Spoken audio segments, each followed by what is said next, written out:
Frustrated because your internet suddenly stopped working? Don't worry, in this video, I'll walk you through quick and easy steps Ethernet issues on your PC. No tech degree required, so let's get you reconnected in no time. Let's check if Ethernet is actually enabled. On your PC, go and search for network connections. In Ethernet, right-click and you may see Enable here.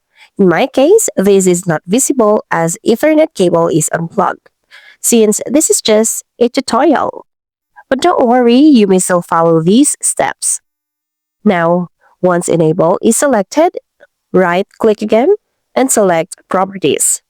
Make sure that Internet Protocol version 4 is selected.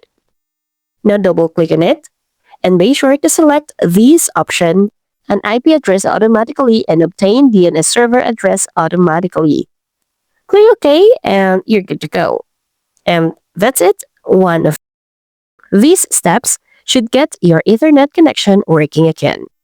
If it helped you out, don't forget to like, share, and subscribe for more quick tech tutorials. Thanks for watching, and remember, your PC deserves a stable connection.